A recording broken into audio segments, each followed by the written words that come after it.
Quand j'étais petite, pour parler à mes amis, je prenais le téléphone ou je les appelais, ou je frappais à leur porte. Aujourd'hui, nos enfants ont d'autres options pour communiquer avec les autres. Ils vont sur Internet pour les projets scolaires, ils vont en ligne pour les jeux et la musique, ils restent en contact avec les amis et la famille par email et messagerie instantanée. Chaque forme de communication a des avantages et des risques qui peuvent être faibles ou extrêmement élevés. Les parents jouent un grand rôle dans la sécurité. Nous devons rester vigilants et informer nos enfants des risques et de la manière de les traiter.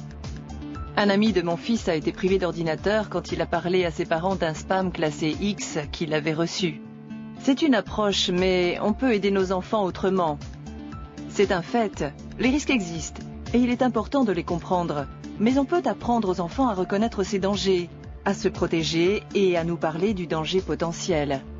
Le grand risque d'absence de contrôle de communication, c'est que nos enfants rencontrent des gens sur Internet qui peuvent mentir sur leur identité.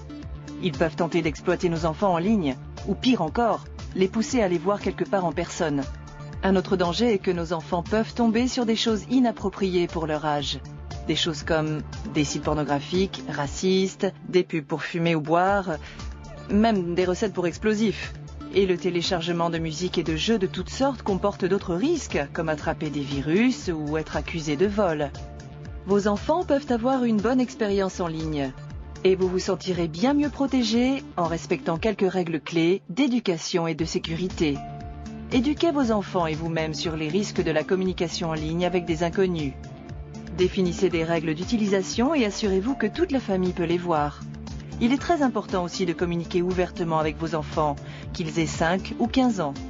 Avec mon époux, nous avons établi des règles simples de communication en ligne, mais je ne suis toujours pas persuadée que nous en faisons assez. Notre approche, nous avons trouvé de l'aide sur le site Microsoft Sécurité à la maison pour établir nos règles, puis nous les avons affichées près de l'ordinateur. Notre famille a 4 règles clés pour la sécurité. Les gens peuvent mentir sur leur identité, nous devons donc être prudents en communiquant en ligne. Ne pas partager d'informations personnelles en ligne, comme les adresses, numéros de téléphone, anniversaires, écoles ou équipes de sport préférées. Nous leur expliquons que toutes ces informations sont privées. Elles ne doivent pas être partagées en ligne où tout le monde peut les voir et les utiliser à tort.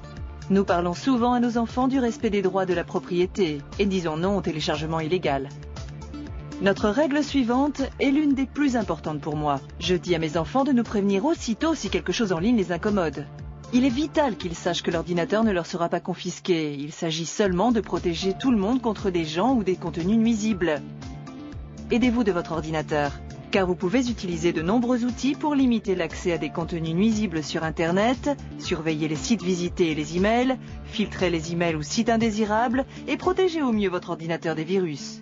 Vous trouverez des listes d'outils et plein de bons conseils sur le site Microsoft Sécurité à la maison ou sur les sites tels que Point de contact et Web Averti.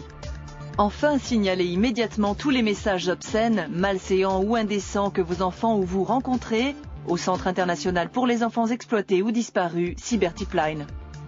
Il n'y a pas de moyen infaillible pour protéger vos enfants en ligne, mais en vous intéressant de près à leurs activités en ligne, en gardant un dialogue ouvert avec eux sur les réactions à adopter en cas de danger, et en signalant immédiatement tous les cas d'abus, vous améliorerez leurs chances de communiquer en toute sécurité. Montrez-leur les risques, leur sécurité avant tout,